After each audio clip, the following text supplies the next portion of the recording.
Yes, ma'am, we can start.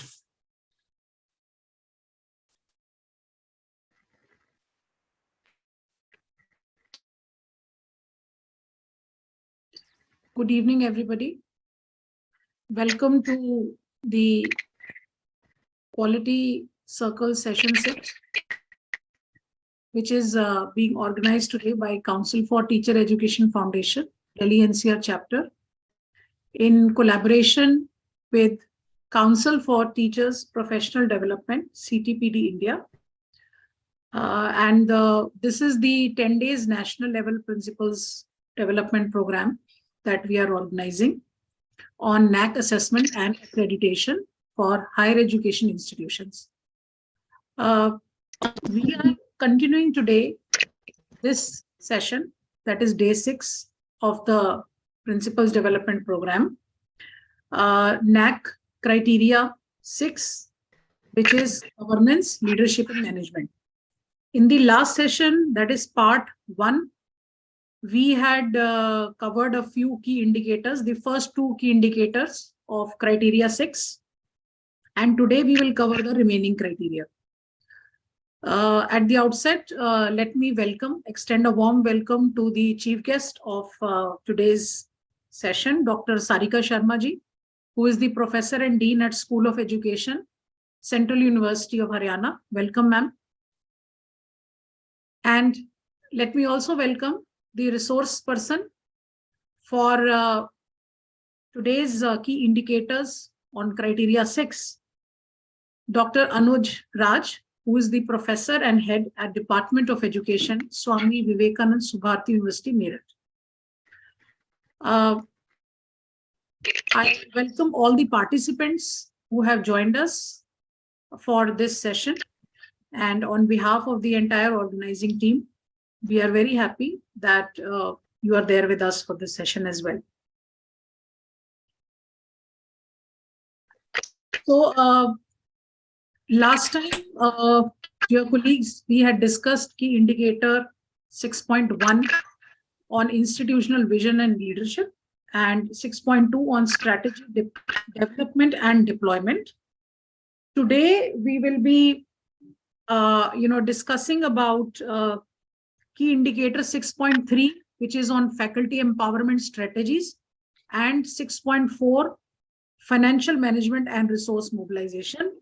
But before that, we also have a very important component in criterion 6, that is governance management, role of the internal quality assurance cell, which we know better as IQAC. So let us first start with knowing what is expected out of the IQAC by the NAAC and how IQAC plays an important role in this process of governance and management and leadership. So for this, we have our chief guest who has given her consent to speak on the IQAC, Dr. Sarika Sharma ji. Let me please introduce her to the participants and the audience.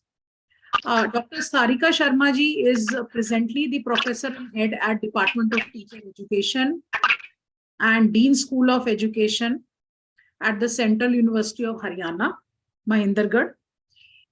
And she is also the director of the Internal Quality Assurance Cell at the university, and also the convener for the cell for persons with disabilities. She's also at the university the nodal officer for the Azadi Ka Amrit Mahotsav, and has previously served as registrar in charge, head Department of Education for 2 terms, Dean School of Arts, Humanities and Social Sciences, the proctor of the university, and chairman ICC.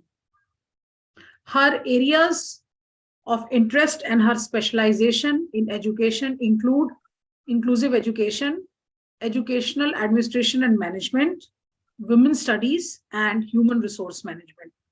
With a rich academic, administrative, and research background, we are extremely happy that Dr. Sarika ji, she has joined us for giving her views on the role of IQAC. Welcome, madam, and over to you.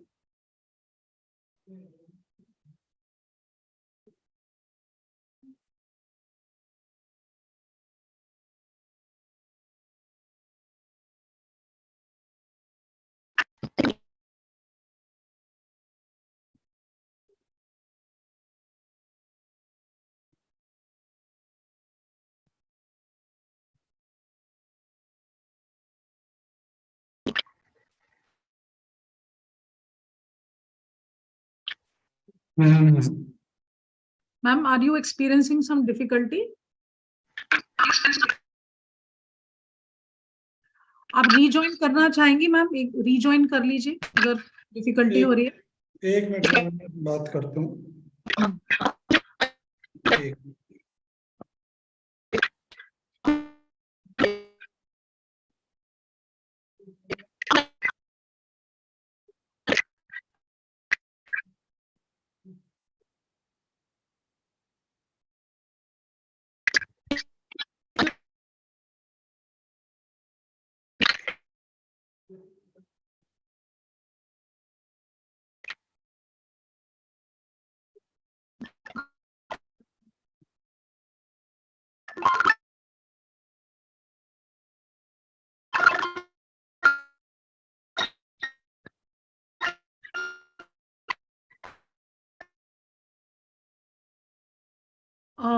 Ma'am, आप Audible नहीं हैं. अगर आप सुन पा रहे हैं.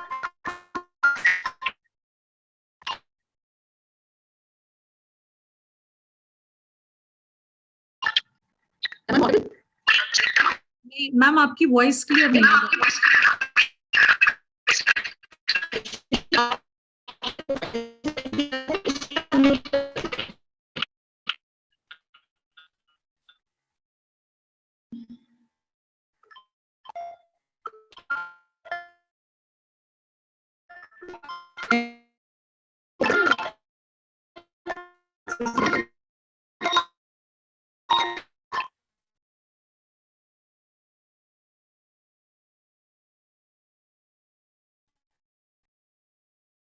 Tanya ma'am, बस मुझे 1 मिनट दीजिए, मैं बात करके फिर क्लियर करता हूँ. 1 मिनट दीजिए बस मुझे.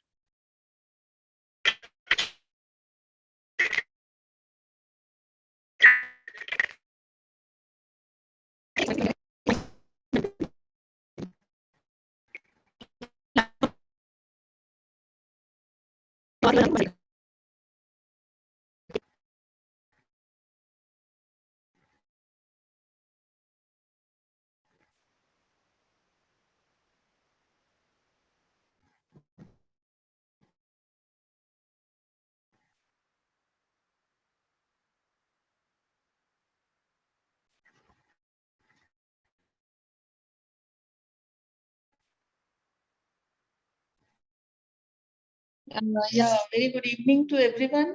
I think now my voice is audible.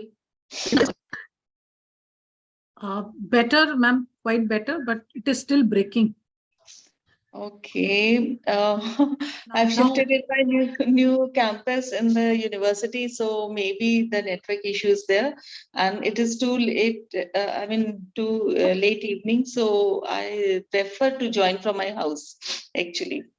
But I think now everyone can hear me. Yes, Yes. Yes, ma'am. Okay, okay. Thank you so much. In the meantime, I'll try my best to share my screen also, one of the window. Yeah. Actually, the area which you have selected is very much pertaining to the current situation or the current time. First of all, I would like to thank each and everyone who has joined here, and special thanks to Dr. Parvez Lata. She is my one of the oldest friend and colleague also. I really thanks to you, madam, that you have given me this opportunity to speak on this platform. And I also thanks to Madam Tanya Gupta, who has continuously giving me email and be in contact with me. And as well as she is reminding me also that yes, yeah, I have a meeting today in this area. So when we talk of assessment and accreditation, actually, and this is one of the area that NEC assessment and accreditation for higher education. So when we talk of this for higher education, it seems to be like a university system and the college system, not the school system. And one area which is specifically allotted to me is governance, leadership, and management. The entire process of higher education institution is completely depend on how the governance or how the leadership is working, and how they are managing the things in an actual manner, so that everyone can be benefited and everyone can be think of that yes, they are a part of the system. Education plays a vital role in the development of any nation, and therefore there is a premium on both quality and quantity, which we can say that relevance and excellence of the academic program which is being offered uh, in higher education system. So NEC has been set up to facilitate the volunteering institutions to assess their performance vis-a-vis, set a parameter through introspection, and a process that provides space for participation of the institution. So next says that voluntary institution to assess. I mean, every institution voluntarily can come forward and go under the process of assessment. But on the other hand, there are certain different areas where we really required to have ourselves accredited by NEC, and it affects or it shows our public say also, public domain. When we move in the public, then even the students are taking admission when they see that it is a NEC accredited institution and the accreditation grade is A plus or A plus plus, or something like a better grade. And so every institution is required to be there, assess themselves through NEC. Although it says that it is a voluntary, why it is saying that it is voluntary? Because they are not coming to us actually for the any kind of assessment, like yes, you go for this kind of assessment or like that. But there are so many benefits which we can see, which it is reflecting that how the accreditation work and how the accreditation process is very essential. Institution to know its strength and weakness and opportunities through an informed review process. Actually, these are all the written documents which you all know. But आपने भी सुना होगा जैसे कि हमारे यहाँ NEC आ रहा है तो सारा सिस्टमाइज हो जाएगा, सारी फाइलिंग हो जाएगी, यूनिवर्सिटी की ओवरहॉलिंग हो जाएगी, like it is not only the academic maintenance but also the infrastructural maintenance, filing maintenance, and every work goes in a proper way. And recently one of the younger child of one of my friend was talking to me, and she was saying ki, do you know what NEC is? And we have a NEC visit in my college, and you know the most important thing is मेरे canteen पूरी साफ कर दी गई है और canteen में नए rate list लगा दिए हैं, थोड़े से ड्रॉप डाउन करके रेट लिस्ट को. So what does it means? That everything is redefining in a proper manner and rearranging in a proper manner. So NEC accreditation is one of the essential component, not only in the part of a university, but also in a part of a students, for a faculty members. If we are not getting some kind of facilities, we certainly get, because the NEC visit is scheduled. ऐसा होता है usually. But some of the benefits which we could read here, that identification of internal areas of planning and resource allocation. It is something also like that, that like if somebody is coming to our home, then we just maintain, we clean our house, and we serve some good things. We show them some good items which we have purchased or which we have arranged, which we have designed in our house. So it is something like that, that the institution is a place where some team is coming, and then we will be showing our best practices, the best thing, whatever we have done, and it is like that.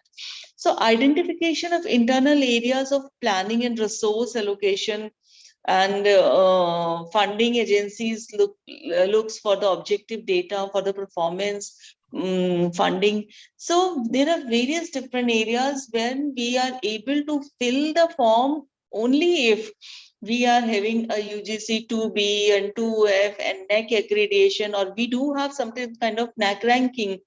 In the teacher education institutions, recently NCTE has opened its portal for applying 4-year integrated teacher education program, and the parameters which they have written is it has to be NIRF ranking between this to this, like then they are giving some points. So it is NAC doesn't says that you come for the accreditation, it isn't voluntary, but it is now become a need and essential activity of an institution, that if we are NAC accredited, then certainly we do have certain many things which we can get. I mean, we can get some good funds, we can get, our teachers can get some more projects, because the project funding agencies may be thinking that yes, of course, they are NAC accredited with a good grade, so let us give them some good funds. So in a very short, I have prepared some PPT, because it is a customary like to prepare a PPT. So in a very short, I would like to discuss something about like what are the units of assessment and how the assessment process moves on in a very short, and then we'll discuss about the governance, leadership and management. So next instrument is to develop, to assess and grade institution of higher education through 3-step process and make the outcome of an objective. Like it is for any institutions, and some of the criteria which is given in the manual is little bit different for the teacher education institution or a normal institution or a colleges or a university or a constituent colleges, like that. So there some, it is given there in the manual, and since last week you may have a kind of a discussion of all these things. So institutional accreditation comes like universities, central governance structure, along with all the undergraduate and postgraduate departments and colleges. So all the departments, schools of the universities is supposed to present their best practices and whatever they have done, they are doing in their college or in their university. And one thing more, that NAC accreditation does not cover the distance education unit of higher education institutions or offshore campuses. So all the institutions intending to apply for assessment and accreditation by NAC need to mandatorily upload the information on All India Survey on higher education portal. So this is like a very small presentation where the process is saying that online A&A process flow is here. You can see that how every year institutional quality assurance appraisal we have to fill, every institution is supposed to fill every year IIQA, and then every institution, suppose you want to go for a process of NAC accreditation, then it is a 3-way process, 3-step process. And in the first process, you have to register yourself, like higher education institution registration process, where the registration form is there and everything is now online. So NEC verifies this online registration and then permit to fill this IIQ. IIQ submission process is also very quantitative. Actually, in the entire NEC, it is a lot of quantity and less of a qualitative. It presumes that somebody is writing a research paper, then it is a quality paper, then only it is published. So we talk less about the quality, but the quantity reflects itself or speaks itself about the quality. So we fill this IAQA form and then finally fill the, after acceptance of that IAQA institutional quality assurance, we fill this self-assessment report. SSR.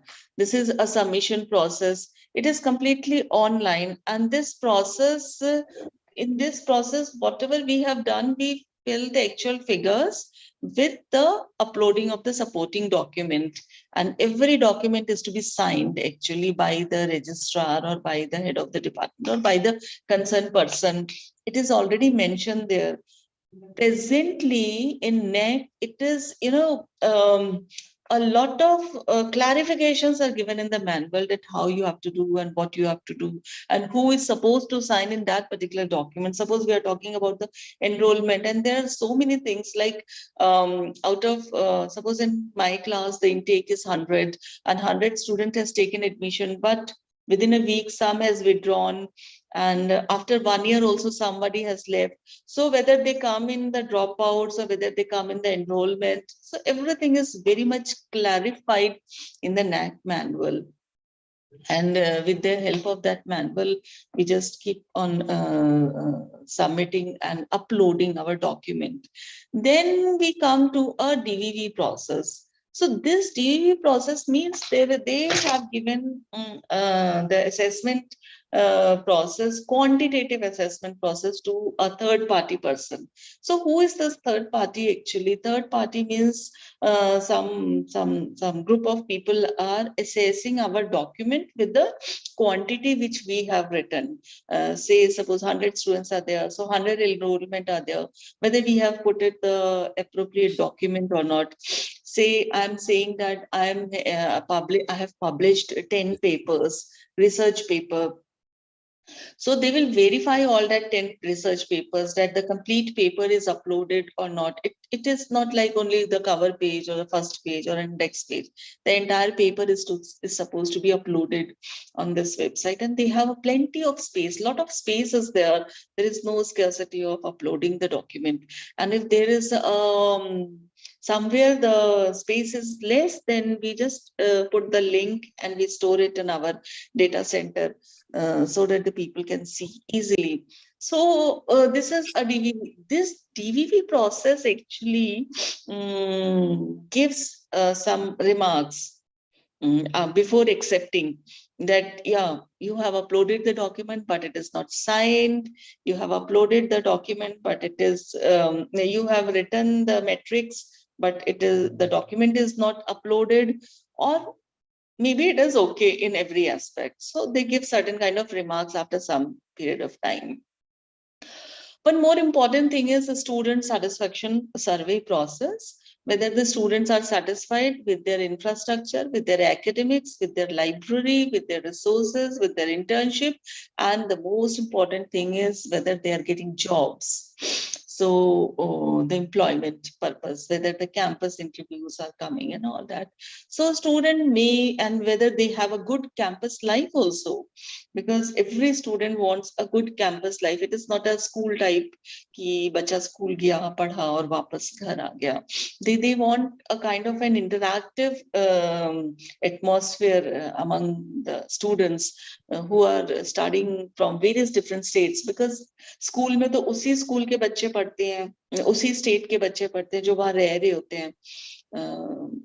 उनके चाहे parents transfer होके आए हो, चाहे वो मतलब they were residing at their place, that particular state. But in the university or a college system or in higher education institution, students are coming from the various different states of the country, across the country, and some international students. So they want a kind of a campus life.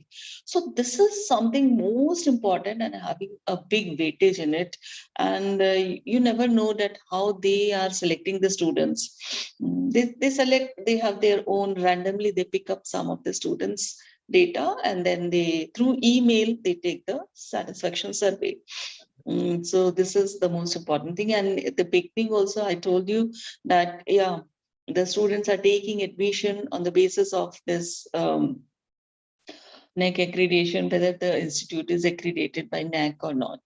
So this is like in flip biometric data feed. and then SSR on the evaluation for pre-qualification. So this pre-qualification is also very essential.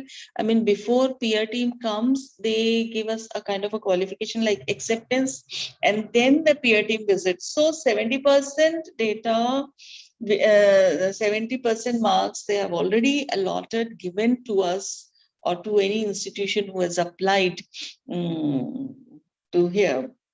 So, and then only they come if they are satisfied with the documentary proofs and the quantitative data which we have done submitted, then they accept our report, SSR, जिसको हम कहते हैं. So now we come directly to the area which is being allotted to me, that governance, leadership, and management. So in governance, leadership, and management, institutional vision and leadership is matter. So what is the vision and what is the mission of a university or any higher education institution? What is strategic development and deployment? Then faculty empowerment strategies, then financial management or internal quality assurance system. So we will discuss something about like institutional vision and leadership. You know, recently one of the document came from the UGC as per the alignment of NEP, National Education Policy 2020, that we have to frame our curriculum according to the learning outcome based curriculum, जिसको LOCFB सब short में भी बोलते हैं, learning outcome based curriculum framework. So this learning outcome based curriculum framework speaks that we have some program outcome, some course outcome, say there are various courses, 20 courses are there in my program, educational psychology, sociology, philosophy, administration, inclusive. So all every individual course must have its own objective. So these objective needs to align with the course objective, program objective. And our program is a BA program or an MH program. So it is and then it moves to the school's objective. Like in my school, there are two departments, Department of Teacher Education and Department of Physical Education. So the school objective is totally aligned with the course objective and program objectives, whatever is there. And slowly and gradually, we match these objectives to the university vision and mission or university objectives. Then only the university will achieve these objectives and be in the process of achieving these objectives, and the vision of the university can fulfill. So it speaks not only that whatever the objective we are writing, it has to be a kind of a matching. So this is what learning outcome based curriculum framework speaks about. And institutional vision means the same thing, and the leadership also means the same thing. So when we talk of the NEP 2020, presently everything is supposed to be aligned with NEP 2020 because the government is saying that, yeah, this is our new education policy which came after a long time. I mean, more than 30, 35, 36 years. After 36 years, it came. So after when a document comes after 36 years, then it is very difficult for anyone or for everyone to adopt it, because we are acquainted with our previous processes, previous system, and we are so acquainted that we are not able to adopt.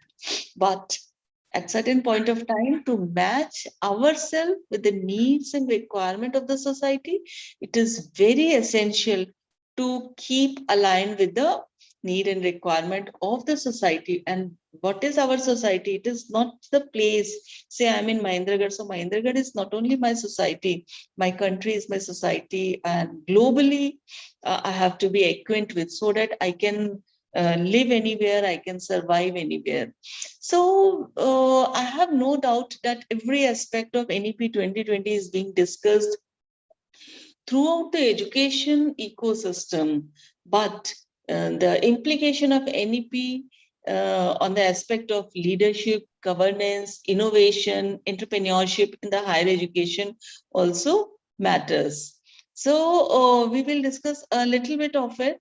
There are two aspects of the governance of any institution. external regulations and internal governance, and the NEP addresses both of them. I will briefly highlight the previously relating to the external regulations and a self-governance, then look at the implications and the things which we can see there in it. That with reference to the external regulations or the significant changes in NEP 2020 is to create a single regulatory for higher education institutions. So it looks so good, and but very difficult to actually handle the situation that a single regulatory body, I mean every body is regulated by, initially we were not UGC also even, but when UGC come into force, then all the universities come under the umbrella of UGC, and they are giving certain kind of directions related to the curriculum, also related to the model curriculum for the graduates or the post graduations, and then the recruitment process, upliftment of the faculty, and many more things, and granting the funds also. But now slowly and gradually, when one regulatory body is there, then there are some other regulatory bodies come, like AICT is for engineering, NCTE is for teacher education institution, BCI is for Bar Council of India, and so many PCI and some other councils are there who are looking, they are a specific area, like teacher education institutions are looking by NCTE. So everyone has to get recognition from the NCTE. So primarily the mechanism to enable the regulatory process will be accreditation, and the second vertical thing is like meta accrediting bodies. Like initially, primarily we have taken recognition from NCT. So NCT has seen everything in the university. They have their own parameters, and then they have given the recognition on the basis of it after their satisfaction level. And then we, after some qualifying some conditions, we go for a National Assessment and Accreditation Council for this NAC purpose. And then we take for a quality assurance. Actually, NEC is working for the quality assurance. I mean, if I may just interrupt, since you mentioned this point for our participants. See, actually, what you're mentioning about the IQAC, this also happens to be key indicator 6.5 in the NAC manuals.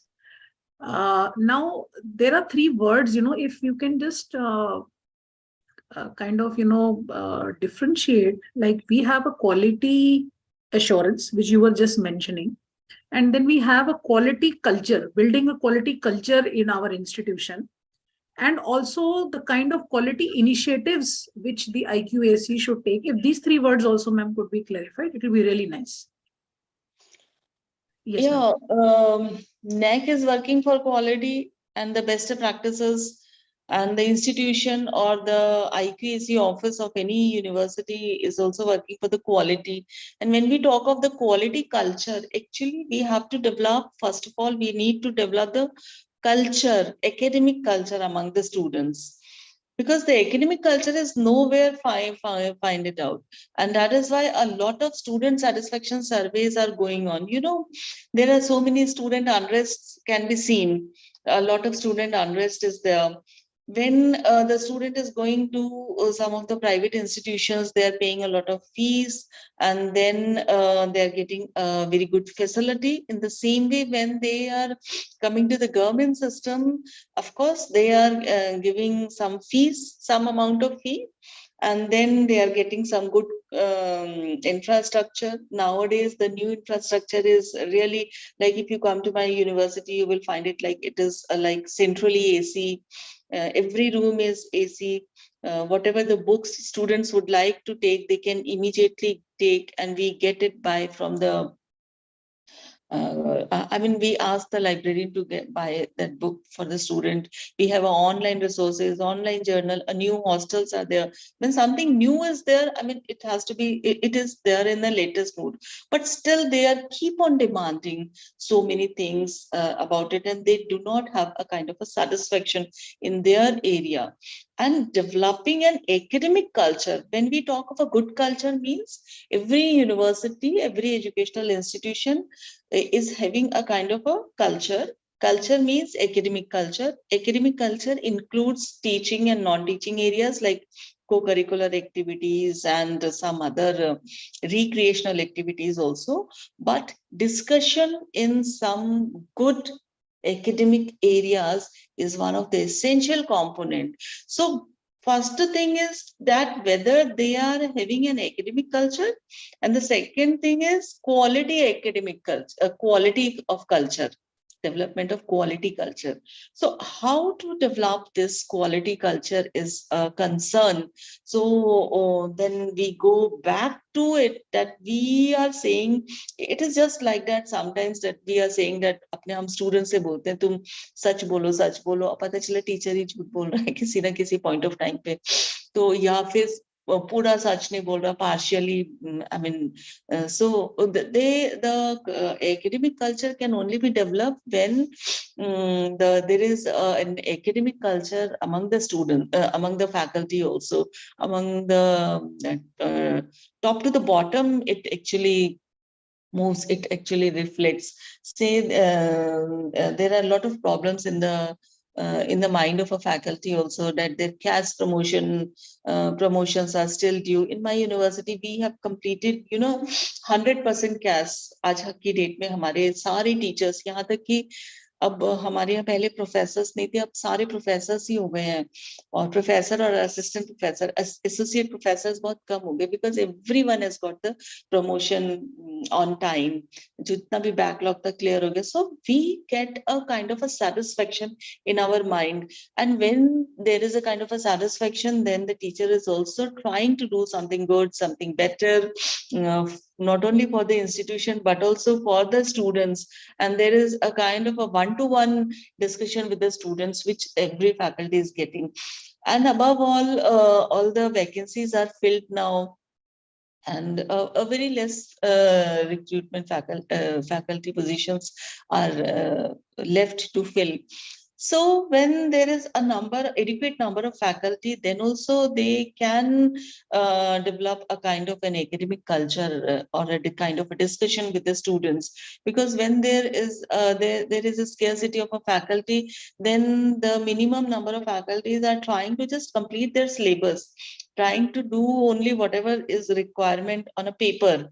I mean, paperwork they are doing. But when there is adequate number of faculty, so first of all, we need to think of that, whether there is adequate number of faculty, whether all the faculty members are getting due promotions, whether the incentive policies are there, because we are publishing our research paper in a normal journal, in a peer-reviewed journal, in a UGC CARE listed journal, in a Web of Science, Scopus ID. So these are the ratings, I mean, from smaller to the higher. So it is very easy to get published a research paper in a journal which is not a peer-reviewed, or which is not a refereed. Then a little bit difficult to get published in a peer-reviewed. Then little bit difficult to get published in the UGC CARE, and then we come to the Scopus or Web of Science and all that. So, so this is one of the area.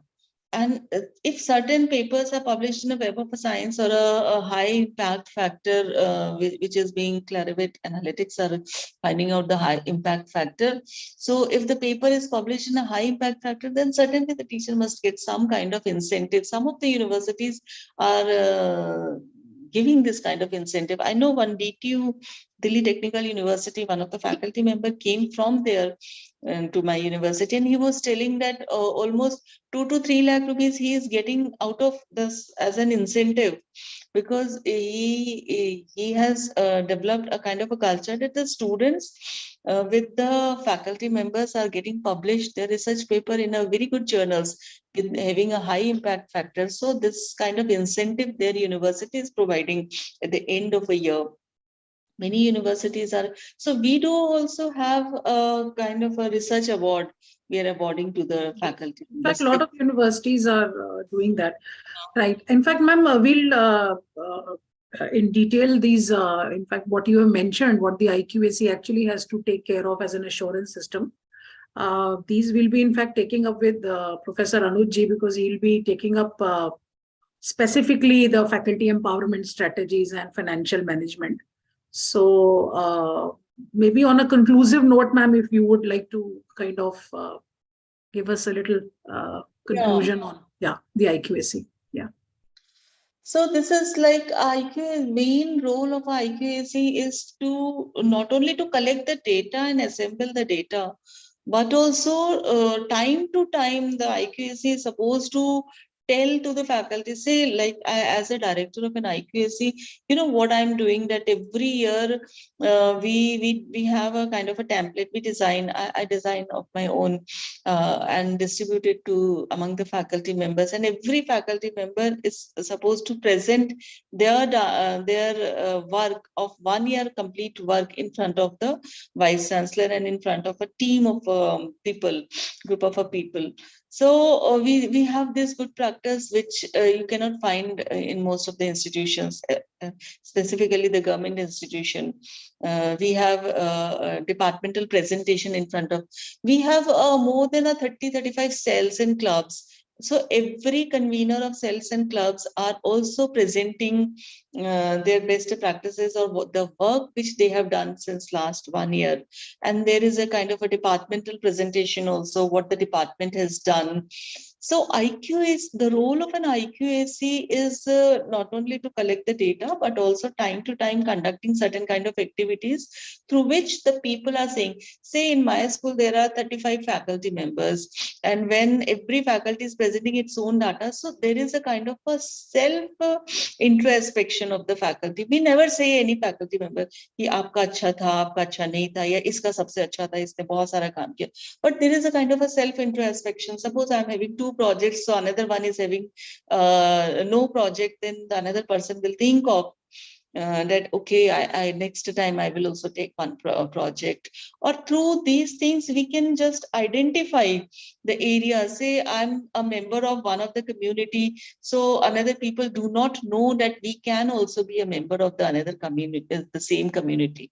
So through this kind of common presentations, we come to know. Apart from that, IQAC also conduct various activities. We do have a kind of a presentation of different like cells, different administrative sections like finance section, establishment or examination, registrar office. Even the registrar office also present its own presentation that through since last 1 year what the registrar office has done actually. So we keep trying and planning all these things. So this is what the IQAC office is doing. Actually, leadership role or when we talk of a good governance means we have to think like, suppose VC office is saying that no, मैं कुछ भी नहीं present करूँगा, तो ऐसा नहीं होता है ना. अगर VC office present करता है तो registrar office भी अपना present करता है, तो finance भी अपना presentation देता है.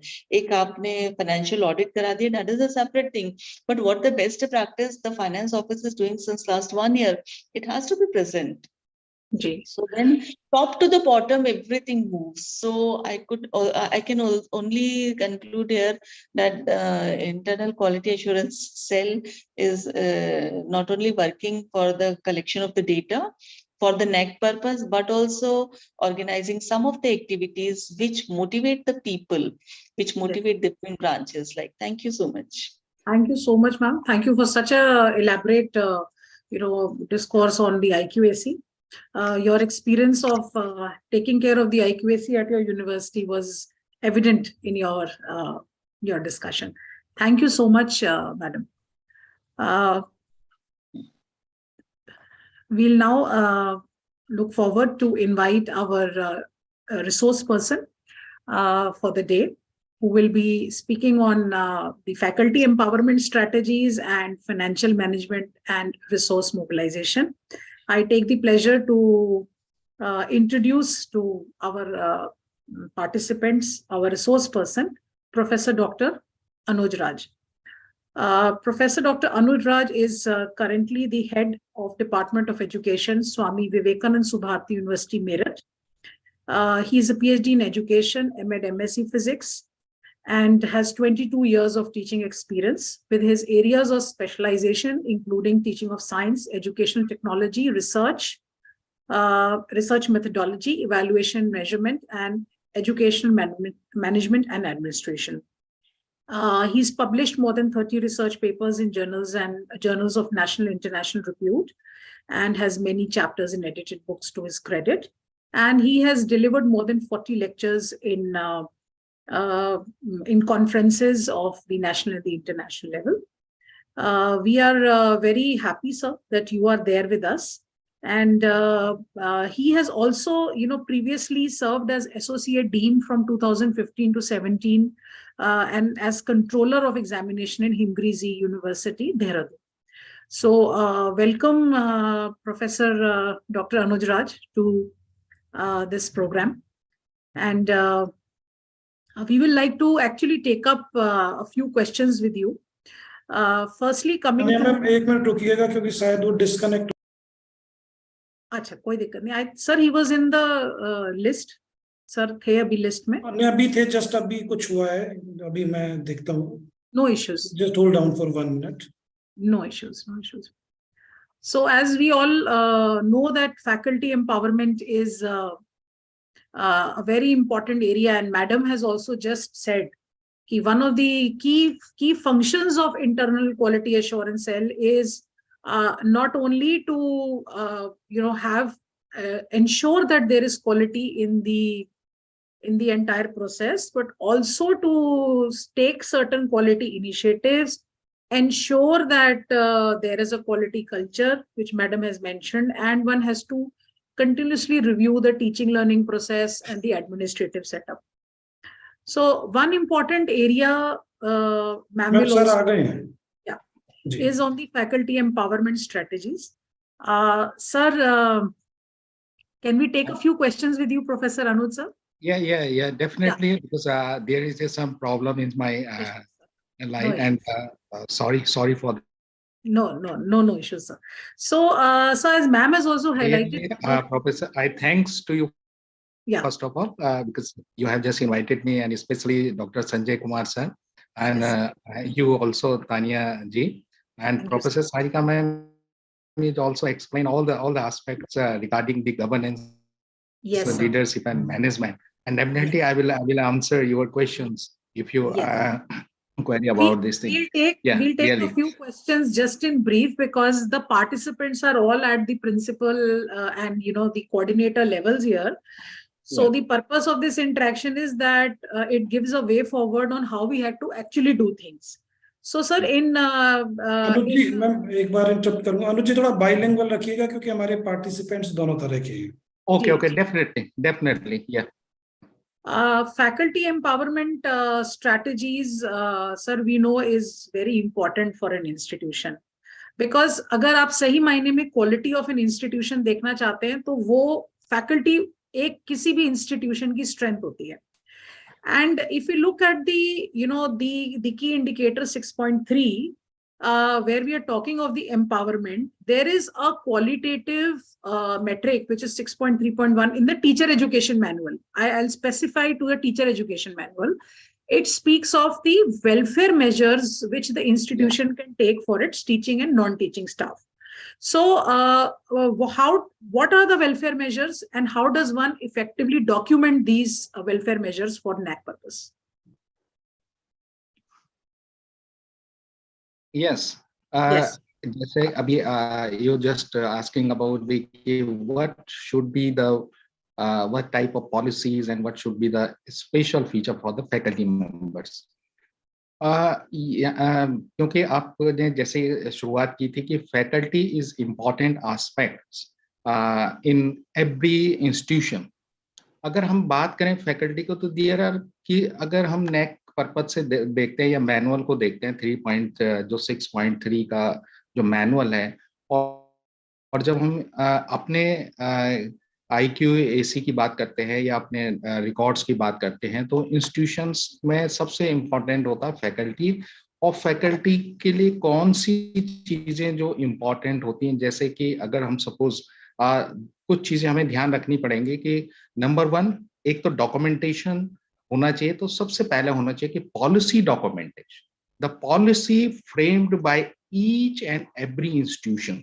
अगर पॉलिसी क्लियर कट पॉलिसी, जैसे सपोज हम फैकल्टी को हम मेडिकल अनाउंसेस दे रहे हैं, तो what policy just frame by the government, और गवर्नमेंट ने जो किया है उसको हम फॉलो करते हैं कि नहीं, और हमने क्या इनिशियल मेजर्स लिए हैं, मेडिकल अनाउंसेस हैं, चाइल्ड एजुकेशनल अलाउंसेस हैं, मैटरनिटी बेनिफिट्स हैं as per norms of the government या स्टेट गवर्नमेंट या यूजीसी के अकॉर्डिंग है।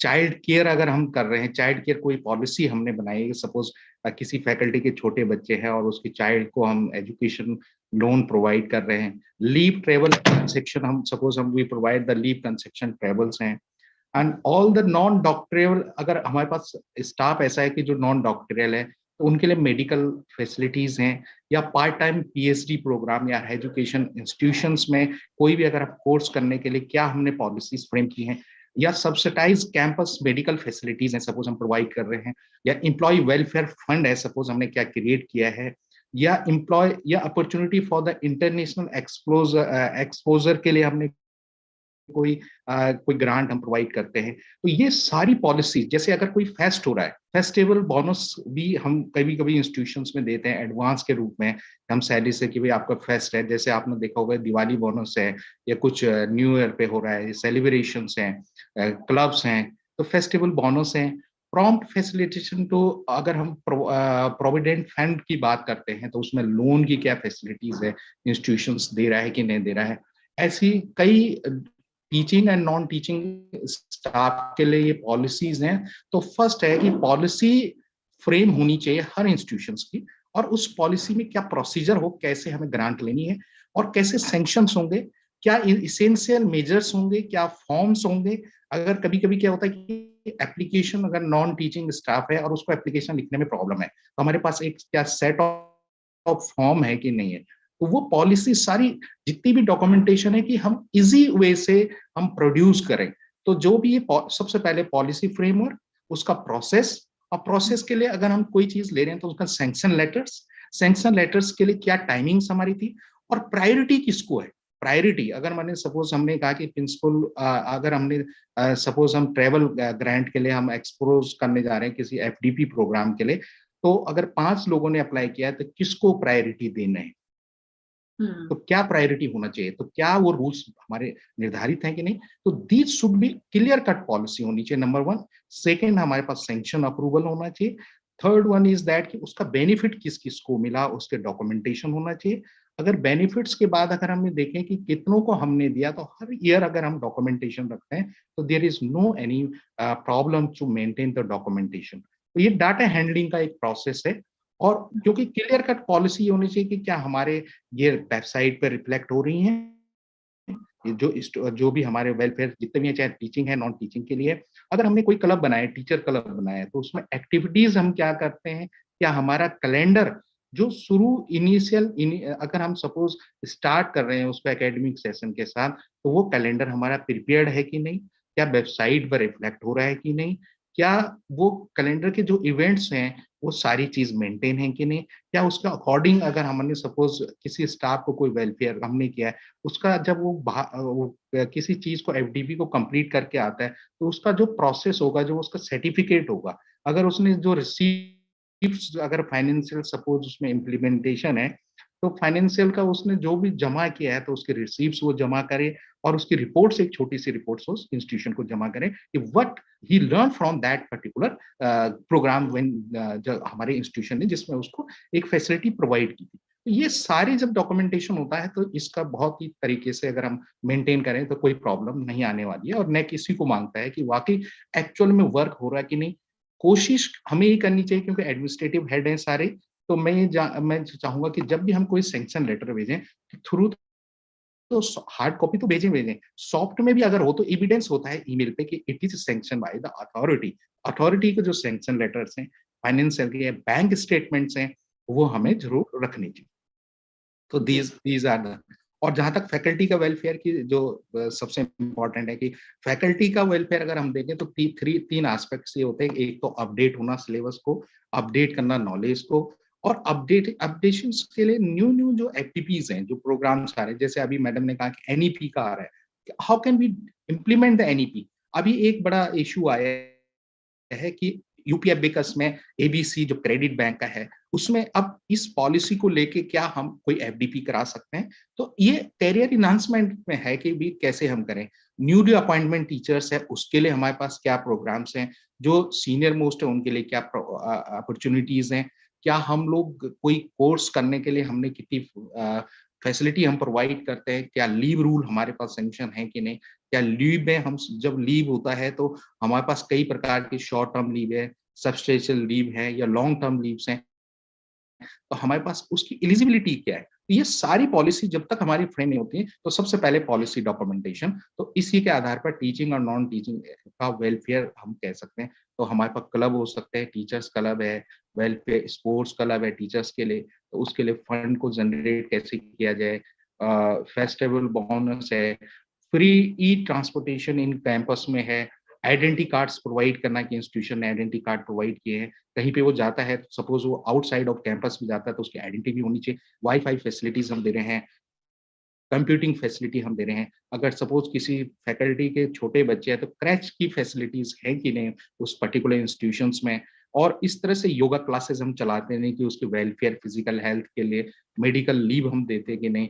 25 अगर उसका रेजिडेंशियल दे रहे हैं तो 25 बैकअप अगर हम शुरू सोलर पावर प्लांट से उसको सप्लाई कर दें इलेक्ट्रिसिटी, तो these are the benefit for the teachers faculty members. उससे उसकी कॉस्ट थोड़ा बच जाती है और उससे एक वेलफेयर होता है फैकल्टी का। ऐसी कैफेटेरियाज में क्या सब्सिडाइज रेट पे दे रहे हैं कैफेटेरिया में फैकल्टी मेंबर्स को, नॉन टीचिंग मेंबर्स को। तो अगर शॉपिंग आउटलेट्स करनी है कुछ, अगर हम सपोज कोई प्रोडक्ट कर रहे हैं, सपोज इंजीनियरिंग का कोई, तो क्या सब्सिडाइज रेट में कोई इंस्टीट्यूशन उसको अपनी फैकल्टी को दे रहा है कि नहीं दे रहा है। तो दीज आर द वेलफेयर्स। ऐसी स्पोर्ट्स फैसिलिटीज है, तो these are the so many facilities institution may provide it to their faculty members and also the non-teaching staff. Yes, ma'am. Sir बिल्कुल आपने सही कहा, पर एक यहाँ पे एक सवाल ये है कि जो नैक खासतौर से जो 6.3.2 मैट्रिक देख रहा है, जहां पर बात हो रही है कि आप फैकल्टी एम्पावरमेंट के लिए कितने टीचर्स को आप एक तरह से ना फाइनेंशियल सपोर्ट भी देते हैं फॉर, जैसे अभी आपने बताया फैकल्टी डेवलपमेंट प्रोग्राम। अब यहाँ ये एक मुद्दा मुझे लगता है, यहाँ थोड़ा सा ध्यान से मैट्रिक्स को पढ़ने की जरूरत है। One needs to see very clearly what the metric is asking. Is it asking how do you empower your teachers, or it says how many teachers you empower? वहां मेट्रिक डिफरेंट हो जाता। तो इसमें मैं जो हाँ जी, इसमें मतलब एक इंस्टीट्यूशन को, चाहे वो कॉलेज है या एक यूनिवर्सिटी है, अब जहां कह रहे हैं कि कितने सारे टीचर्स को आप ऐसी अपॉर्चुनिटी देते हैं कि वो प्रोफेशनल डेवलपमेंट प्रोग्राम्स कर सकें, तो यहाँ नंबर्स भी मैटर करते हैं। तो जैसे आपने पॉलिसी की बात कही, तो आमतौर पे देखा जाता है कि सारे कॉलेजेस जो हैं या यूनिवर्सिटीज में तो फिर भी थोड़ा सिस्टम है, बट कॉलेजेस में जनरली टीचर्स को रीएम्बर्स करना फॉर द रजिस्ट्रेशन फी या ट्रैवल अलाउंस देना, तो ये सारी चीजें थोड़ी सी एसओपीज नहीं बनी होती इसकी। तो how would you want to suggest to the principals from this forum कि अपनी मैनेजमेंट्स को इस चीज पे कन्विंस किया जाए? यस,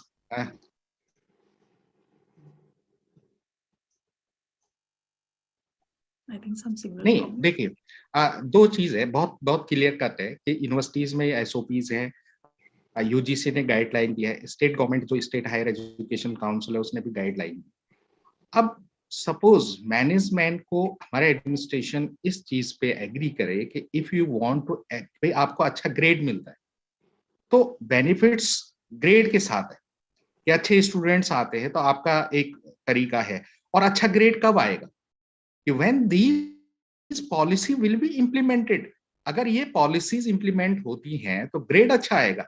तो ये चीज थोड़ा सा कन्विंस करने की जरूरत है, नंबर वन, कि अगर ग्रेड लाना है तो these policy should be documentation ही नहीं बल्कि रियल में होना चाहिए, क्योंकि यहाँ पे रियल टाइम मैनेजमेंट की बात हो रही है कि वो ये देख रहे हैं कि बैंक स्टेटमेंट है, अगर सपोज हमने किसी को रिसीप्ट दिया है और वो कहीं पे गया तो उसका जियोटेक फोटो लेके कि उसने, अगर सपोज ये कि आपके दिल्ली यूनिवर्सिटीज में कोई जाता है तो उसका एक जियोटेक फोटो वहां से आ जाएगा। मैंने रियल डाटा जो है वो ये कह रहे हैं कि भाई हम जनरेट कैसे करें, तो ये एक रियल डाटा नंबर 1। तो यहाँ पे हमें इस तरह से कन्विंस करना पड़ेगा कि यदि आप नेक में जाएंगे, विदाउट नेक तो हमारा एक्रीडेशन हो नहीं सकता है। नंबर 2 इज दैट कि अगर नेक में ही जाना है तो हमें ये पॉलिसीज इंप्लीमेंट करने हैं, और पॉलिसी इंप्लीमेंट करते हैं तो फैकल्टी डेवलपमेंट जरूर होना चाहिए। तो ये एक क्लियर कट मैसेज है, ये नेक भी देना चाह रहा है, ये यूजीसी भी देना चाह रहा है, Uttar Pradesh higher education council भी का जो जिस स्टेट में हमें भी है वो भी ये दे रहा है। तो एक तो मैनेजमेंट को ये देखना पड़ेगा। सेकेंड थिंग इज दैट कि हम फैकल्टीज का जो नंबर्स हैं, सपोज एक अगर हम ये देखें कि एक इंस्टीट्यूशन में अगर 100 सीट बीएड की है, suppose we are just going for, और 16 है, लेकिन हमने 16 फैकल्टीज को अगर हमने ये कहा कि अगर 1 और 2 बार हर किसी को दिया तो फैकल्टी नंबर्स बढ़ेगा, उसका रेशियो बढ़ेगा, क्योंकि वहां divided by numbers of faculty members है, तो वहां पे वो रेशियो बढ़ जाता है। तो वहां पे काउंटिंग इस तरह से है कि divided by number of faculty members and 5 years के साथ उसका एक मैच होगा कि 5 इयर्स तक हमारा कितना, तो वो एक रेगुलर एक साइकिल है। तो वहां पे ये नहीं कि हम केवल उसी ईयर में हम फैकल्टीज को इम्प्लीमेंट करें, क्योंकि रिसेंटली क्या है कि सपोज हमारा कोई नया अपॉइंटमेंट होता है तो हम शुरू में करें कि भाई ओरिएंटेशन हो, फिर रिफ्रेशर कोर्स हो, रिफ्रेशर के बाद एफडीबी प्रोग्राम्स हो, तो एक सीक्वेंस में बना हुआ है कि फर्स्ट ऑफ ऑल हमारी प्रायोरिटी क्या होगी, कि ओरिएंटेशन कौन करेगा, रिफ्रेशर कौन करेगा, एंड एफडीपीज कौन करेगा, सर और जो यहाँ हायर में एक जाएंगे कि एक रिसर्च। क्वेश्चन, यस, सॉरी आपको इंटरप्ट कर रही हूँ क्योंकि आपने ये शब्द बोले भी हैं। इसका भी थोड़ा सा अगर आप इस पे लाइट डालें कि मतलब एक रिफ्रेशर और एक ओरिएंटेशन में अंतर क्या है, और क्या कॉलेज टीचर्स एलिजिबल हैं, किस इस पे भी थोड़ा सा सर अगर आप एलेबोरेट कर पाए। if you go from the UGC documents and MOOCs का जो ये पॉलिसी थे, या एरपी पोर्टल पे जाते हैं, या हायर एजुकेशन काउंसिल की बात करते हैं, या हम MHRDs की बात करें, या मिनिस्ट्री ऑफ एजुकेशन की, अगर इनके डॉक्यूमेंट्स पे अगर हम ध्यान दें तो यहाँ पे कॉलेज का या यूनिवर्सिटी का कुछ ऐसा कोई बाइफर्केशन नहीं है। All are eligible for that particular refresher course, orientation course, and सबके लिए एलिजिबल है, क्योंकि इसमें कोई बाइफर्केशन इंडिया कभी नहीं करती कि फैकल्टी जो यूनिवर्सिटीज की है या कैंपस की है या किसी कॉलेज की है, बिकॉज यहाँ पे स्टेक होल्डर की बात आ रही है कि स्टूडेंट्स, अगर एनईपी भी बात करें तो अब इक्वल की बात आ रही। तो एक तो ये नोशन बिल्कुल हट जाना चाहिए कि केवल एक यूनिवर्सिटी के प्रोफेसर्स के लिए है या करने। हाँ, जहां तक रिफ्रेशर पहला है कि ओरिएंटेशन, अब ओरिएंटेशन क्या है कि ओरिएंटेशन में सब एक हायर एजुकेशन केवल नेट क्वालिफाइड करके अगर पीएचडी करके कोई फैकल्टी मेंबर्स किसी हायर इंस्टीट्यूशन में जाता है तो ही या she will not aware about the UGC act. Number 1, UGC act के बारे में पता नहीं होता है, हायर एजुकेशन के बारे में उसको पता नहीं होता है। हाँ, पढ़ाने का तरीका, उसका नॉलेज तो भाई यूजीसी उसने पीएचडी कर लिया या नेट क्वालिफाइड कर लिया, लेकिन उसको इन चीजों के बारे में जो rules and regulation of higher education है, इसलिए कहा जाता है कि ओरिएंटेशन प्रोग्राम उसका पहले हो जाए कि आखिर यूजीसी क्या है, हायर एजुकेशन काउंसिल क्या है, कौन गवर्निंग बॉडी होती है, प्रिंसिपल्स के ड्यूटीज क्या होती हैं, फैकल्टी मेंबर्स की ड्यूटी एंड रिस्पॉन्सिबिलिटीज क्या है। इसके लिए ओरिएंटेशन इज इंपॉर्टेंट, और उस सब्जेक्ट का ओरिएंटेशन। दूसरा है रिफ्रेशर कोर्स, कि जब वो इससे ओरिएंटेड हो जाता है कि भाई मैं हायर एजुकेशन में फैकल्टी मेंबर्स हूँ, और इसका भी एक ड्यूरेशन है कि ओरिएंटेशन प्रोग्राम कम से कम अगर हो तो 18 डेज का, कम से कम 3 वीक का ओरिएंटेशन हो जाना चाहिए। ये यूजीसी ने बहुत क्लियर कट कहा है, जिसमें 108 घंटे कम से कम उसको हो जाने चाहिए, और वहां पे वो संडे को नहीं गिनता, तो 6 आवर पर वीक 6 डे, ये कहते हैं 18 डेज। लेकिन जब सेकंड आता है रिफ्रेशर कोर्स, तो रिफ्रेशर कोर्स में वो जब जिस चीज का एक्सपर्ट है, suppose he is the expert of research methodology, तो वो रिफ्रेशर कोर्स उसका करे कि रिफ्रेशर कोर्स वो रिफ्रेश हो रहा है कि yes how will teach the students, because अब वो ओरिएंटेशन उसको पता चल गया क्या एक्ट है, क्या रिलीव रूल्स हैं, क्या सिनेरियो इंडिया का, क्या हायर एजुकेशन है, क्या कॉन्स्टिट्यूशन प्रोविजंस है, क्या एक्ट्स हैं, क्या हमारी सोसाइटी और एक्ट में क्या है, यूजीसी में डीम्ड यूनिवर्सिटीज क्या है, यूनिवर्सिटीज में अगर हम ये देखें डीम्ड क्या है, यूनिवर्सिटीज क्या है, और सेल्फ फाइनेंस क्या है, तो इनके बारे में उसको ओरिएंटेशन में पता लग गया। सेकंड थिंग, रिफ्रेशर कोर्सेज में उसको ये पता लग गया कि वो एक्सपर्ट है जिस चीज का, उसका एक्सपर्टीज उसने गेन कर लिया कि कैसे उसकी टीचिंग लर्निंग इफेक्टिव वे से वो और अच्छी तरह से कर सकता है। तो this is the refresher course. और एफडीपीज में तो किसी पर्टिकुलर केस को लेके एफडीपीज किसी स्पेशल कॉज को लेके वो किया जा सकता है कि स्पेशल एरिया, जैसे डाटा हैंडलिंग प्रोसेस है, how we handle the data, क्योंकि आज की डेट में सबसे बड़ा प्रोसेस आ रहा है कि अगर नेक में देखें तो डाटा हैंडलिंग भी सारा चीज, ये जो खेल है वो डाटा हैंडलिंग का है। अदरवाइज एवरीबॉडी जस्ट टीचिंग हो रही है, स्टूडेंट पास हो रहे हैं, सब चीज हो रहा है। तो एबीसी जैसे आया कि भाई एकेडमिक बैंक ऑफ क्रेडिट है, तो डाटा कैसे मेंटेन किया जाएगा। तो ऑनलाइन सारी चीजें, तो ऑनलाइन आप डेवलप कीजिए। तो ये सारी चीजें शायद मेरे हिसाब से आपका आंसर मिल चुका होगा कि इसमें कोई डिफरेंस नहीं। इनफैक्ट यस, ऑनलाइन से अब ये चीज थोड़ी आसान हो गई है कि रिफ्रेशर ओरिएंटेशन कोर्सेज अब हम कर पा रहे हैं थ्रू मूव। अदरवाइज अगर देखा जाए 18 दिन और 28 दिन का प्रोग्राम में ड्यूटी लीव लेके जाना, it's quite a difficult thing, especially in a private setup. It is very difficult. You get a paid, you are on pay as well as you are attending a refresher course. तो अब ये अब at least मैं yes sorry for the interpretation, because interrupt कर रहा हूं आपको, क्योंकि यहाँ पे आपने जो कहा ना कि प्राइवेट सेक्टर्स में, अब यही चीज मैंने शुरू में कहा था कि प्राइवेट सेक्टर्स को अच्छा ग्रेड चाहिए।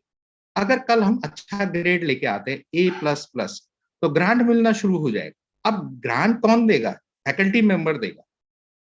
ये सोचना पड़ेगा मैनेजमेंट को। इफ मैनेजमेंट इज नॉट, अगर वो नहीं चाहता है तो तब तो ठीक है, लेकिन आप मैंने ये कन्विंस करना पड़ेगा हायर एजुकेशन में कि भाई अगर हमें अच्छा ग्रेड लाना है तो आपको फैसिलिटीज प्रोवाइड करनी पड़ेंगी, आपको लीव। इसीलिए मैंने कहा कि पॉलिसीज में हमें प्रायोरिटी देनी पड़ेगी। न्यूली अपॉइंटमेंट फैकल्टी है तो भाई ओरिएंटेशन में जाइए, ठीक है, 18 डेज की हम लीव देते, कोई प्रॉब्लम नहीं, आप वर्क कीजिए, आप कीजिए, और उसका बेनिफिट हमारे इंस्टीट्यूशंस को होना चाहिए। तो वहां पे पॉलिसीज फ्रेमवर्क, उसके कैरियर इनहांसमेंट में, क्योंकि अगर हम देखें कैरियर इनहांसमेंट फैसिलिटीज जो हम ये कह रहे हैं कि सेल्फ अप्रेजल की बात कर रहे हैं, जहाँ पे यहाँ पे भी आ रही है कि पॉलिसी है कि भाई हम कैसे हम किसी को एक क्राइटेरिया फ्री, और ये शायद एनईपी में भी यही, अगर हम देखें तो वहां पे उन्होंने कहा फैकल्टीज का रिक्रूटमेंट भी, और वो कह रहे हैं कि भाई हम कुछ समय के लिए रखेंगे और जो प्रूफ कर पाएंगे वो आगे बढ़ेंगे। तो अगर हम नेट सेल पे देखें एनईपी जो कर रहा है, तो वहां पे धीरे धीरे ये कुछ नोशंस जो आ रहे हैं, तो प्राइवेट सेक्टर को डिसाइड करना पड़ेगा। क्योंकि अभी अगर हम यूनिवर्सिटीज की बात करें, if you we go for the, एक डाटा है कि करीबन 150 या 10 मैंने 1050 के आसपास यूनिवर्सिटीज हैं, और कभी 2000 में 35 के आसपास प्राइवेट होती थी, और आज की डेट में अप्रोक्सीमेटली 500 के आसपास, मैंने 50% को टच कर लिया है। तो आने वाले टाइम में ये बिल्कुल रिवर्स हो जाना है। तो रिवर्स होगा तो इंडिया की एजुकेशन प्राइवेट सेक्टर के हाथ में आ जाएगी, स्पेशली इन हायर एजुकेशन। अब फैकल्टी अगर आप अपडेट नहीं होगी तो ये सोचना पड़ेगा हमारे मैनेजमेंट। तो ये सारे ये जो हेड्स हैं, क्योंकि आज अच्छा प्लेटफॉर्म है कि all are heads and from the private and government institutions, तो ये आपको एक वहां पे बात रखनी पड़ेगी। अगर आपको अच्छा ग्रेड चाहिए तो फैकल्टी को डेवलप करना पड़ेगा, और अगर नहीं तो फिर आप बी में रहेंगे, सी में रहेंगे, और आने वाले टाइम में ये हो सकता है कि हम इस रेस में आपके इंस्टीट्यूशंस को नहीं चला पाएंगे। तो ये बहुत क्लियर कट है, इसलिए ये चीजें करनी पड़ेगी, चाहे प्राइवेट हो चाहे गवर्नमेंट हो। यस, ये कोई कट थ्रोट कॉम्पिटिशन्स हैं। अब इंस्टीट्यूशंस के बीच भी कॉम्पिटिशन्स होंगे कि भाई नेक का A++ मिलेगा, ग्रांट 2F सेक्शन में आएगा, 12B में आएगा, और फिर 12B में आ गया तो ऑटोनॉमस स्टेटस भी यूजीसी ने दिया है। तो ऑटोनॉमस होने के लिए फैकल्टी का ये ग्रेड लेना बहुत जरूरी। यस, क्योंकि ये बहुत इंपॉर्टेंट एस्पेक्ट है कि अगर इसमें मार्क्स लूज करते हैं तो डेफिनेटली A और A+ आना बहुत मुश्किल है किसी भी। यस सर, 6.4 पे एक ही क्वेश्चन प्राइमरली अगर मैं वाइंड अप करना चाहूँ, क्योंकि मुझे लग रहा है कुछ लोग सवाल करना चाहेंगे 5-10 मिनट, तो मैं ज्यादा क्वेश्चंस नहीं खींचूंगी। 6.4 जो फाइनेंशियल मैनेजमेंट की बात करता है, क्योंकि एक गुड गवर्नेंस का एस्पेक्ट है कि आप अपने फाइनेंसेस को कैसे मैनेज करते हैं। तो इसमें जो इंटरनल ऑडिट्स, फाइनेंशियल ऑडिट्स कितने पीरियोडिकली कराने चाहिए, एक्सटर्नल फाइनेंशियल ऑडिट्स कैसे होते हैं, अगर किसी तरह की ऑब्जर्वेशंस आती हैं तो उन्हें किस तरह से ठीक किया जा सकता है, ये पार्ट 1 है क्वेश्चन का। एंड पार्ट 2 है कि एज अ इंस्टीट्यूशन आप अपनी ग्रोथ के लिए, अपने डेवलपमेंट के लिए रिसोर्सेज को, खासतौर से फाइनेंशियल रिसोर्सेज को मोबिलाइज कैसे कर सकते हैं।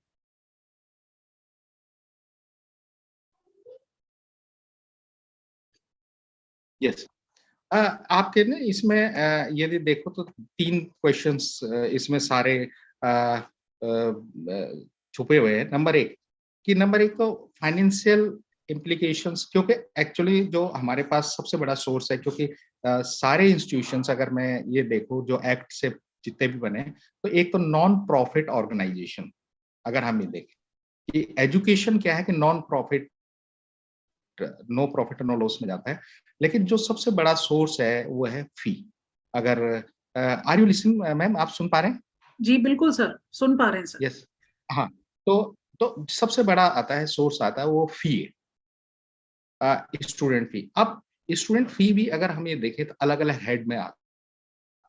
अगर अलग अलग हेड की बात करते हैं तो हमारे फाइनेंशियल मोबिलाइजेशन अगर हमारा शुरू में देखें, चाहे वो ट्यूशन फीस है, चाहे वो हमारे एडमिनिस्ट्रेटिव चार्जेस होंगे, चाहे वो कोई भी फैसिलिटीज हम जो प्रोवाइड कर रहे हैं, स्पोर्ट्स फी है या सारी चीजें, तो वो अलग अलग हेड पहले तो एक मेंटेन होना चाहिए। फिर हमारी पॉलिसी होनी चाहिए। पॉलिसीज में जब ऑडिट की बात करते हैं तो एक तो क्राइटेरिया, दूसरा है उसकी कंडीशंस क्या है। क्राइटेरिया क्या होना चाहिए कि भाई हम पर्टिकुलर इशू अगर हमने कोई आइडेंटिफाई किया है तो इंटरनल ऑडिट उसका होना चाहिए। तो कई इंस्टीट्यूशंस में अगर हम देखें तो रेगुलरली 3 महीने में एक बार ऑडिट करें, नहीं तो 6 मंथ में। एनुअल ऑडिट तो ये रूल तो है ही, एनुअल ऑडिट का तो रूल है ही, लेकिन अगर तिमाही में भी अगर उसके छोटे छोटे बिल्स और ये सब चेक हो जाएं, उससे क्या होगा कि इजिली होगा कि 3 महीने में और 6 महीने में और उसके बाद एनुअल स्टेटमेंट बनाने में, जहाँ की एनुअल एक एक्सटर्नल ऑडिट भी हो जाएगा। एक पहले तो 2 प्रकार के ऑडिट इंस्टीट्यूशंस में होते हैं, एक तो एकेडमिक ऑडिट और दूसरा एडमिनिस्ट्रेटिव ऑडिट और फाइनेंशियल ऑडिट। तो एकेडमिक ऑडिट्स भी जरूरी है कि हमारे क्या क्राइटेरिया था, क्या फुलफिल हो रहे हैं कि नहीं। दूसरा हमारी कंडीशंस क्या थी कि क्या हमने बेंचमार्क कोई रखा हुआ था वो फुलफिल हुआ है कि नहीं। अगर बेंचमार्क हमने कह दिया कि इस बार हमने एडमिशन पॉलिसीज सपोज हमने बनाई और एडमिशन पॉलिसी में हमने कहा कि हमने एडमिशंस इस लेवल से करने हैं और ये हमारे पास एक क्राइटेरिया, तो हमारे पास इनटेक कितना आया और हमने कितने रिजेक्शंस किए। अगर रिजेक्शंस का नंबर ज्यादा होगा तो इसका मतलब क्वालिटी इंस्टीट्यूशन में क्वालिटी है कि उसको ज्यादा लाइक किया जा रहा है। तो यहाँ पे कंडीशंस हमने रखी, कॉज क्या, उसके कारण क्या है कि भाई इशू क्या क्या रेज हो रहा है, क्यों हो रहा है, फाइनेंशियल के कारण हो रहा है या फाइनेंशियल इम्प्लीकेशन सही तरीके से नहीं हो रहा है। तीसरी चीज है अगर हम देखें कंसिक्वेंसेस हो सकते हैं कि आउटकम के साथ क्या प्रॉब्लम्स आ रही हैं और करेक्टिव एक्शंस हमने क्या लिए। तो जब हम इन 5 सीज पे देखते हैं कि क्राइटेरिया, कंडीशंस, कॉज और कंसिक्वेंस एंड करेक्टिव एक्शंस में हम देखते हैं, तो हम ये पाते हैं कि इंटरनल ऑडिट इन 5 चीजों पे होना चाहिए। नंबर 1। अब इंटरनल ऑडिट अगर हमने कर लिया है तो अगर हमारे पास कोई लैकुना बचता है, सपोज कोई लैकुना बचता है, तो हम उसमें ये ले लें कि करेक्टिव एक्शंस क्या होंगे आने वाले टाइम में। तो अगर हम तिमाही में ही कर लें, 3 महीने में अगर 3 महीने बाद कर लें, तो हमारे पास एक चांस होता है कि अगले 3 महीने में हम उसको अचीव कर लें, बजाय कि हम एनुअल करने की बजाय। तो हम उसको अचीव कर सकते हैं कि भाई इसमें हम लैकुना हो रही है और इसको हमें करेक्टिव मेजर्स के थ्रू हम इसको गेन कर सकते हैं। तो एक तो हमारी एक फाइनेंशियल, दूसरी चीज है कि फाइनेंशियल अगर हमारे पास एक, तो हमने देखा कि इसकी प्लेस कहाँ पे होगा और टाइम टेबल कमिटीज ने जो हमारी रिकमेंडेशंस होंगी, तो हमने कहा कि maximum utilization of these computers for all जो स्टेक होल्डर्स हैं स्टूडेंट्स का। तो हमने एक डिपार्टमेंट की बजाय 3 डिपार्टमेंट को एक कंप्यूटर लैब दी, तो वहां पे मोबाइलाइजेशन हो गया कि हमारी जो परचेज कमेटी है ऑडिट पर उन्होंने प्रॉपर आपका टेंडरिंग हो रखा है या प्रॉपर मिनिमम कॉस्ट पे कर रहे हैं या बेनिफिट हो रहा है कि नहीं, साथ में जो मार्केट रेट है उससे हमने क्या, एक परचेज कमेटी ने प्रॉपर ऑर्डर प्लेस किए हैं कि नहीं। तो ये सारी चीजें जब आएंगी तो वहां से रिसोर्स मोबाइल या फाइनेंशियल का जो मोबाइलाइजेशन है वो सही तरीके से होना शुरू हो जाएगा। चाहे प्रोस्पेक्टस है, चाहे हमारे जितने भी फंडिंग जो हम जहां जहां भी फंड इन्वॉल्व है उसका उसका बजटिंग करना और उसको उसके साथ अलॉट करना और उसके बाद एक्सपेंसेस हो रहे हैं कि नहीं हो रहे उस पर्टिकुलर हेड में। अगर रिसर्च ग्रांट के लिए हमने एक फिक्स अमाउंट रखा सपोज, अगर फिर हमने ये देख लिया कि 3 महीने में कितनों ने ले लिया, तो आपको पता लग जाएगा इमीडिएटली कि भाई अभी तक हमारी रिसर्च ग्राउंड अभी किसी को हमने नहीं दी, तो हम वहां पीछे, तो हम तुरंत उसका मोबाइलाइजेशन करें कि भाई research grant, why not the faculty member is going for the FDP, why they are not just attending the some courses, MOOC courses, and student भी कर सकते हैं। हमने स्टूडेंट को रिसर्च ग्रांट दी तो हमें 3 महीने में ऑडिट कर देना चाहिए।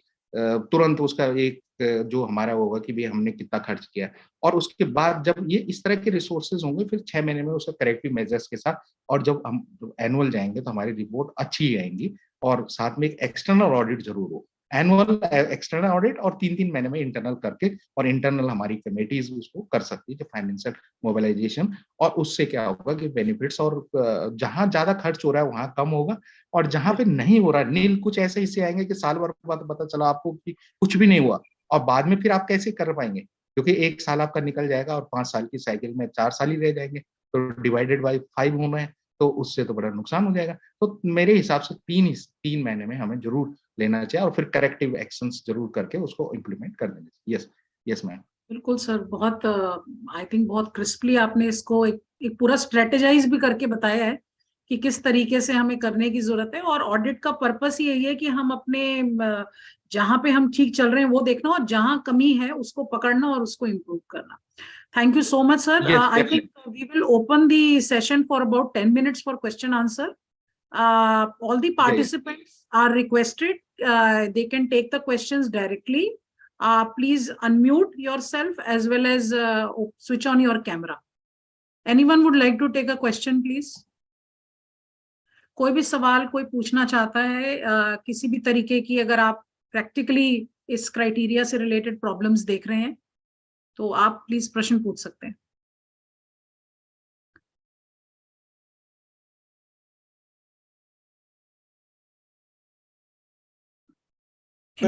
से रेज करने का ऑप्शन दे दीजिए, वो ज्यादा बेटर। आप प्लीज हैंड रेज कर लीजिए, जिसको भी सवाल पूछना है या कुछ ऐड करना है फॉर इंस्टेंस, तो वो भी आप कर सकते हैं। Please raise your hand.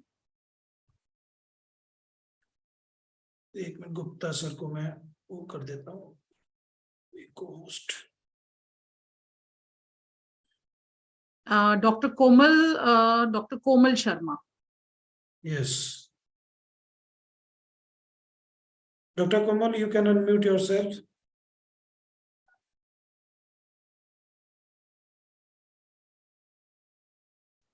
Hello जी मैम, बोलिए। Good evening everyone.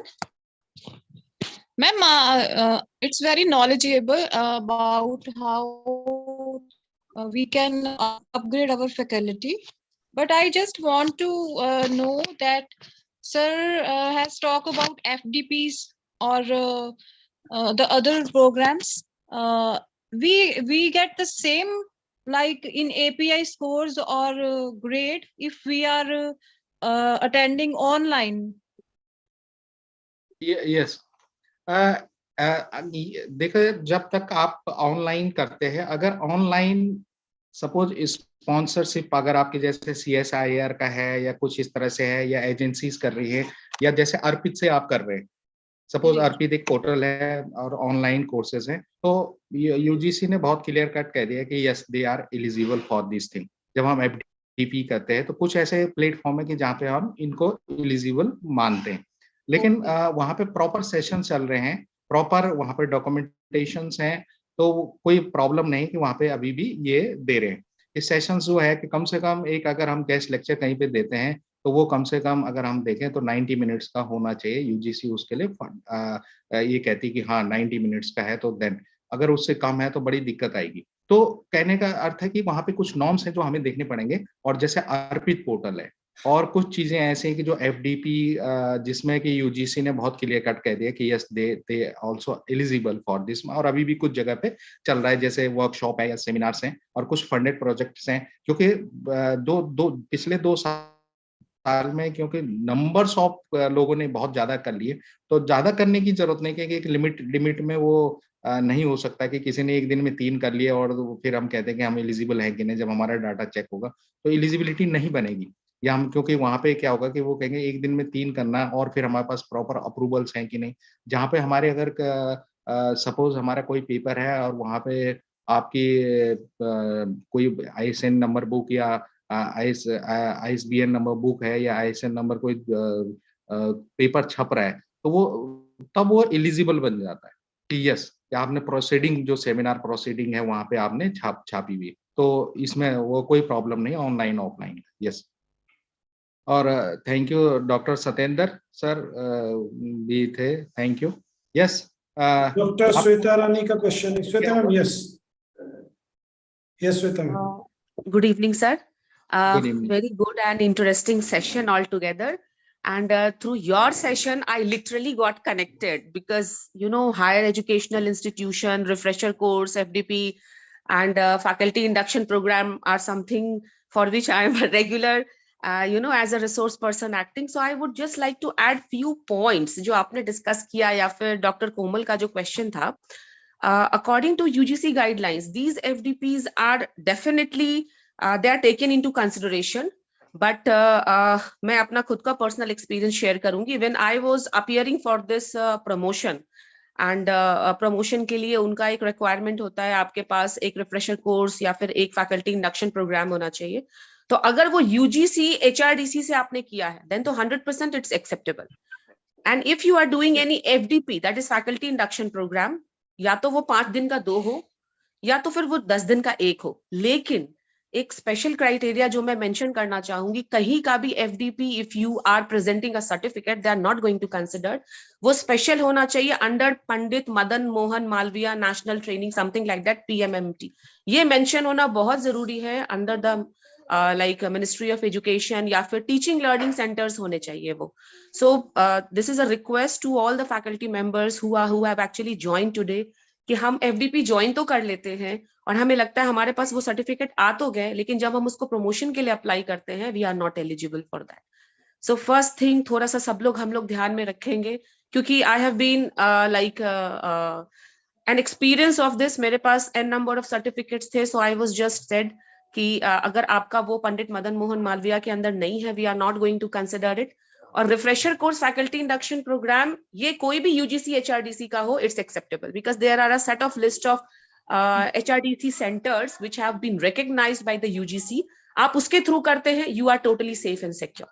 दूसरी चीज, फैकल्टी इंडक्शन प्रोग्राम, जैसे अनुज सर ने भी बोला कि it's actually meant for the newly recruited teachers, जो भी न्यूली रिक्रूटेड होते हैं ना, बिकॉज आपको इंडक्ट करना है उस पर्टिकुलर सिनेरियो में जहां पे आपको बताया जाता है कि एक टीचर के लिए प्रोफेशनल एथिक्स क्या होते हैं, कोड ऑफ कंडक्ट क्या होता है, set of guidelines for taking leaves, everything related with that, related with the university for the UGC.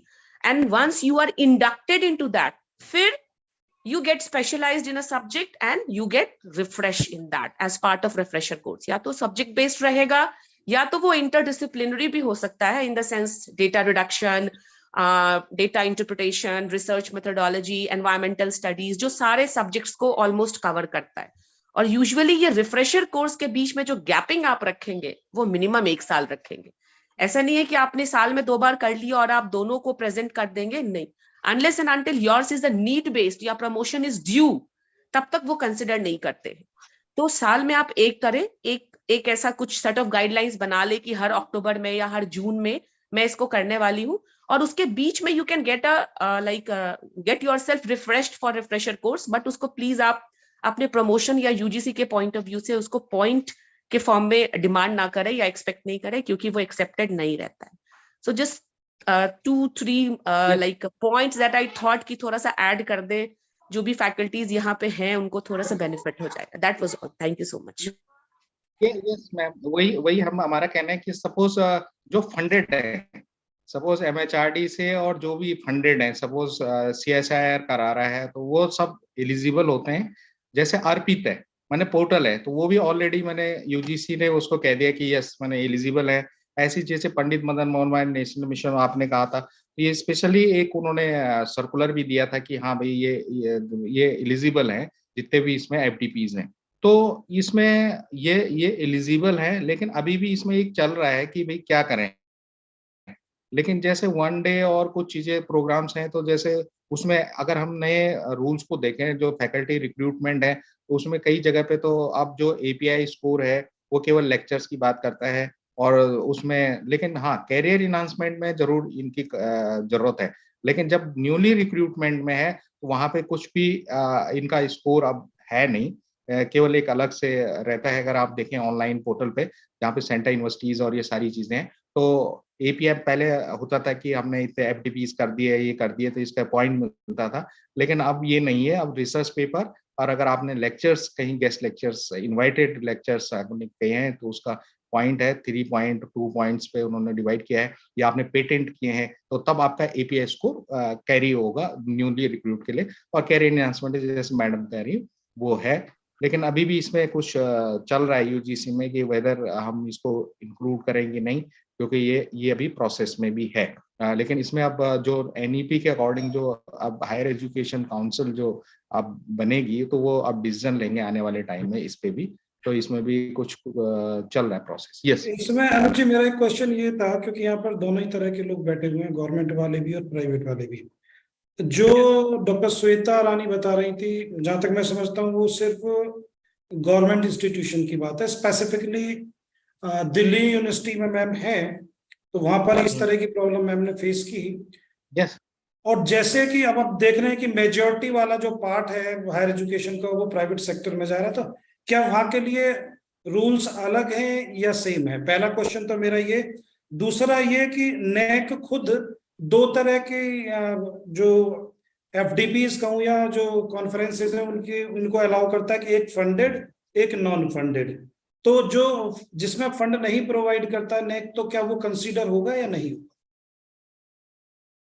नहीं, अभी तक जो यूजीसी के जो जितने भी सर्कुलर है, जैसे अभी मैडम ने कहा कि पंडित मदन मोहन मालवीय नेशनल मिशन जो ये टीचर एंड ट्रेनिंग का था, कि इसमें उन्होंने एक स्पेशल सर्कुलर निकाला था कि भाई जो भी एफटीपीज होंगे ये इसमें एलिजिबल होंगे।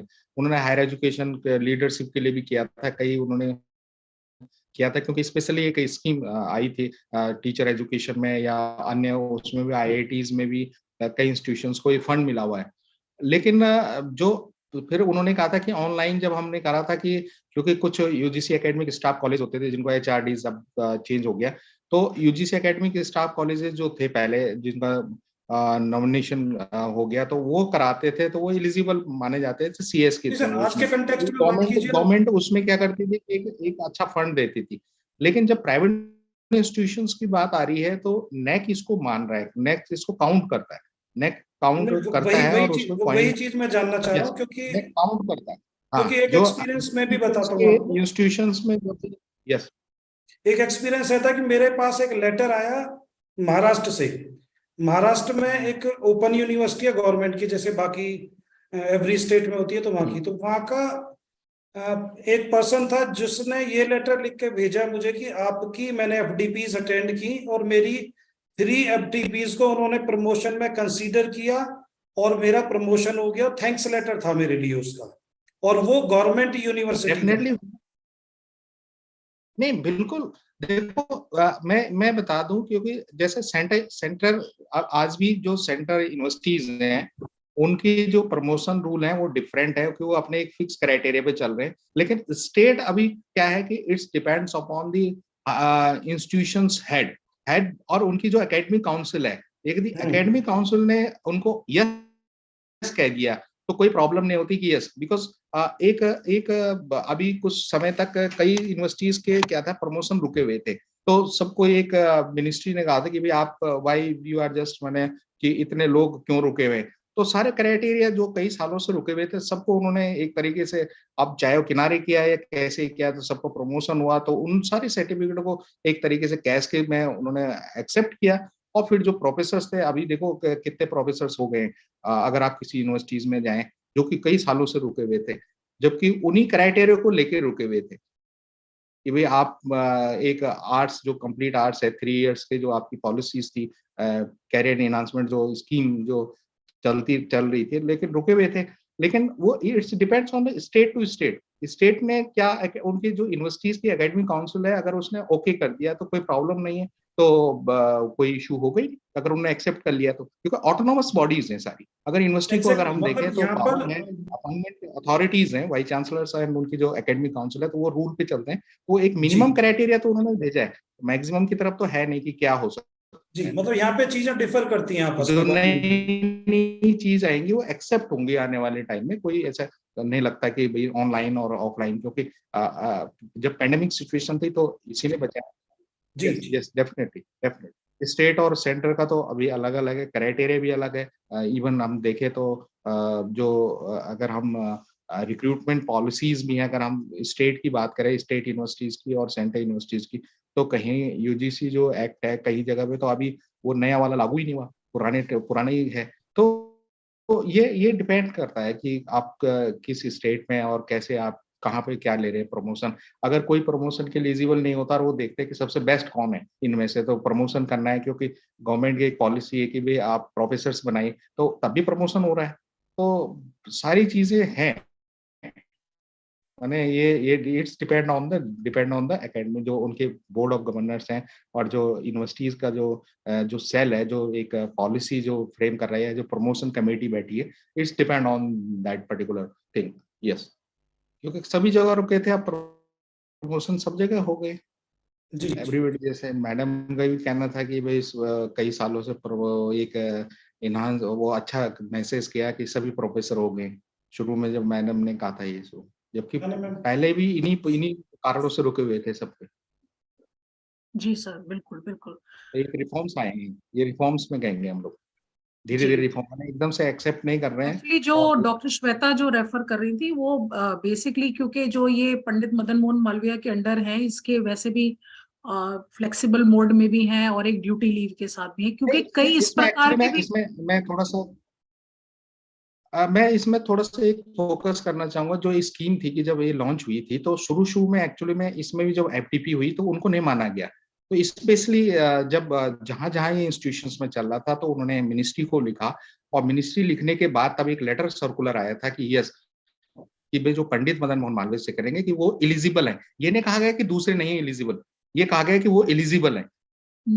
शुरू में एलिजिबल नहीं माना गया था कि वेदर मैंने कि इनकी जो एफडीपीज है या कुछ किया जाए कि नहीं, और उसी के लिए आया था, एक लेटर आया था मिनिस्ट्री का, आज भी लेटर है कि वो एलिजिबल हैं। इवन एमजीएनआरसी की जो एफडीपीज होती हैं उसके लिए भी आया था कि ये कैरियर इनहांसमेंट में ये एलिजिबल है, क्योंकि उसके लिए भी कई लोगों ने कहा था कि क्या एमजीएनआरसी जो हैदराबाद में है, क्या उनके जो एक्सपीरियंस लर्निंग का है, क्या वो भी एलिजिबल है कि नहीं। तो उसके लिए भी आया था कि yes, they will eligible for the career, क्योंकि लोगों ने क्वेश्चंस को आ गए, उसका जवाब है उस, अगर हम देंगे वो चिट्ठी का जवाब था कि क्योंकि पंडित मदन मोहन मालवीय में ये था कि एक उसका था कि हम टीचर्स को ट्रेन करेंगे, एफडीपी कराएंगे, लेकिन लोगों ने क्वेश्चन किया कि वेदर की ये एफडीपी एलिजिबल है कि नहीं, तो उसके लिए एक सर्कुलर आया था। ये ने कहा कि दूसरे नहीं एलिजिबल, अभी तक ऐसा कुछ नहीं है ये लेकिन कई यूनिवर्सिटीज नहीं मान रही क्योंकि उनके पास कोई रूल है, प्रॉब्लम ही है। बिल्कुल सर, थैंक यू सर। मेरे ख्याल से और कुछ क्वेश्चंस नहीं है हमारे पास। Professor Satyendra Gupta sir, request you to give your remarks and may be formal एक वोट ऑफ थैंक्स अगर आप दे दें sir. Thank you ma'am, thank you sir. आज मेरे पास तो कहने के लिए कुछ भी नहीं है। Both resource persons are excellent and they clarified all the issues and everything is clarified through the question answer session. और इतना जरूर कहूंगा कि स्टेट यूनिवर्सिटीज जो होती है they are govern by their state policy.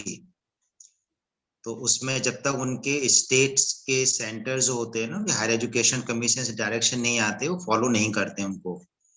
और सेंट्रल यूनिवर्सिटीज नॉर्मली इंडिपेंडेंट वे में काम कर रही हैं, सो दे प्रिपेयर ऑन रूल्स, लेकिन वो भी एमएचआरडी या मिनिस्ट्री ऑफ एजुकेशन के डायरेक्शन से चलती है। और कॉलेजेस नेचुरली यूनिवर्सिटीज को फॉलो करते हैं, लेकिन प्राइवेट यूनिवर्सिटीज तो अपने आप में इंडिपेंडेंट होती है, तो उनको किसी के नियम कानून की जरूरत नहीं है, जैसा वो चाहे अपनी कन्वीनियंसी से बना सकते हैं। प्राइवेट यूनिवर्सिटी में तो 8-8 साल के लोग प्रोफेसर बन के बैठे हुए हैं, तो इसलिए कोई नियम कानून उसमें नहीं है। बस बात सुविधा की है कि कौन सुविधा देता है, कौन सुविधा नहीं दे रहा है, जिसको जरूरत है। इवन मैंने देखा है प्राइवेट में भी जब आता है यूजीसी के अकॉर्डिंग आपको एनआरएफ में अप्लाई करना है, तो भाई as per the minimum criteria जो भी फुलफिल कर रहा हो सबको प्रमोट कर दीजिए, तो वो चलता है। तो यदि आप एफडीपीज, स्पेशली आप सीटीएफ के हमारे प्रोग्राम्स इसलिए अटेंड करते हैं कि आपको प्रमोशन मिलेगा और आपको आगे कुछ एडवांटेज मिलेगा कैरियर में, तब तो आई एम सॉरी, तो इसके लिए तो हम लोग नहीं करते हैं प्रोग्राम। हम लोग करते हैं आपकी नॉलेज शेयरिंग, नॉलेज एनहांसमेंट के लिए। डॉक्टर अरोरा जैसे लोग जो हमारे पास आते हैं, अपने एक्सपीरियंसेस को शेयर करते हैं, अपने सुझाव देते हैं, तो हम लोगों ने इसके लिए प्लेटफॉर्म बनाया हुआ है। और आपका प्रमोशन हो जाए, this is the added advantage of the your learning. तो इसलिए आज मैडम ने बहुत अच्छा बोला है और सारे पॉइंट्स क्लैरिफाइड हैं। तो और मैंने तो ये भी ऐसे भी एक इंस्टीट्यूट में मैं गया था संजय जी दिल्ली में, तो वहाँ ऐसी बात चली तो मैंने कहा CTF को आप आ जाइए, अभी नेक भी होना है तो नेक में हेल्प मिलेगी। तो हमें कुछ करना ही नहीं है, we are not going for the NAAC, क्योंकि हमें अपने इंस्टीट्यूट में ना तो आगे एमएड लाना है, ना ही हमें हायर एजुकेशन में और आगे बढ़ना है। तो जो हमारा चल रहा है इंफ्रास्ट्रक्चर वो हमारे लिए सफिशियंट है, और ना ही हमारा मैनेजमेंट इसमें इंटरेस्टेड है आगे बढ़ने में, तो हम क्यों करें ये सब। तो अब आपका मैनेजमेंट आपको कह रहा है कि आपको जरूरत नहीं है आगे नेक करवाने की, ना हमें नेक करना है, तो मैं क्यों करूं ये सारे काम।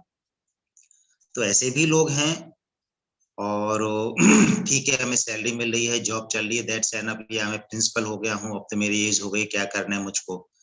तो हम जैसे लोगों के लिए प्रोग्राम नहीं है, प्रोग्राम उनके लिए है, those who are fresher, those who are just join the higher education institutions, अभी अंडर द 35 या 30 या 40 के नीचे हैं, तो आपके सामने भी 20-25 साल कम से कम है कैरियर के लिए। तो just go for the learning. बाकी प्रमोशन होना इस सर्टिफिकेट से कि CTF का हमने प्रोग्राम किया था इसलिए हमें प्रमोशन मिल जाए, तो ये गारंटी तो हम नहीं देंगे, क्योंकि ये तो हर इंस्टीट्यूट, हर ऑर्गेनाइजेशन का अपना अपना रूल रेगुलेशन है। सो जहां गवर्नमेंट का पैसा लगा होगा वहां तो इंस्टीट्यूट का एडवांटेज आपको मिल जाएगा, लेकिन प्राइवेट हमेशा अंडर द क्वेश्चन मार्क होता है। तो इसलिए प्राइवेट कोई भी यूनिवर्सिटी हो, चाहे ऑर्गेनाइजेशन हो, चाहे वो NGO हो, वो हमेशा अंडर द क्वेश्चन रहते हैं, कि उनकी रिलायबिलिटी हमेशा अंडर द क्वेश्चन रहेगी रहेगी। इसलिए सर जो बात कर रहे थे फाइनेंशियल मैनेजमेंट की, audits, internal audit, external audit, ये गवर्नमेंट सिस्टम में इनकी जरूरत ज्यादा नहीं पड़ती है, तो अपने आप हर चीज गवर्नमेंट रूल रेगुलेशन से चलती है।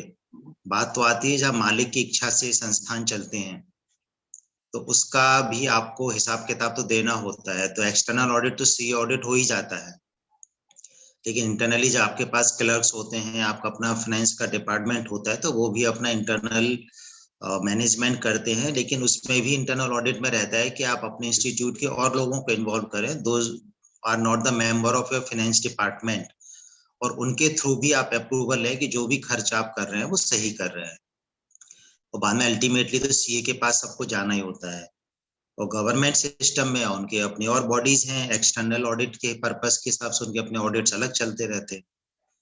तो प्रोफेसर अनुराज बहुत बढ़िया आपने बात कही है, मैं तो कुछ भी ऐड नहीं कर रहा हूँ, लेकिन बस चूंकि अब एक दायित्व तो रहता है, so formally I extend our gratitude and thanks to our both the resource persons, those who spared their time in this cold wave.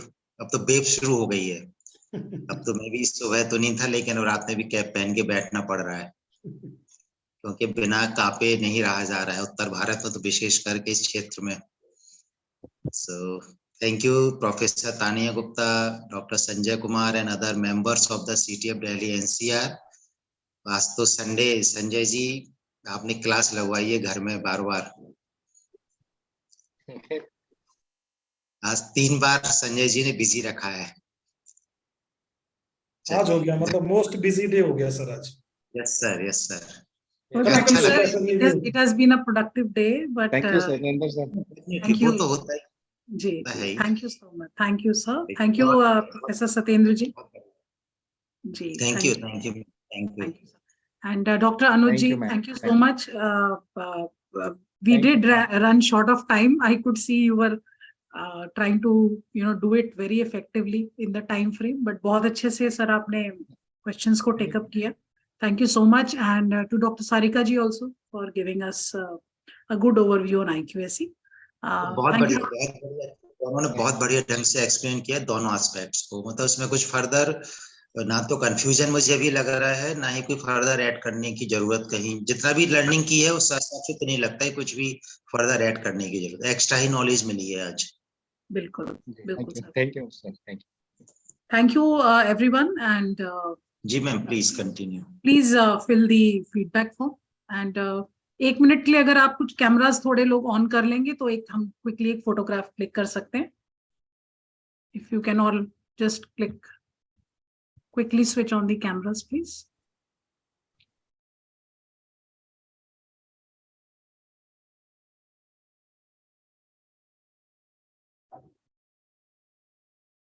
Pachori sir.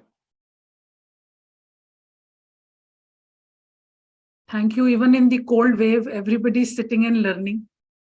So इससे better क्या हो सकता है to see everyone smiling and learning. Thank you so much. Thank you.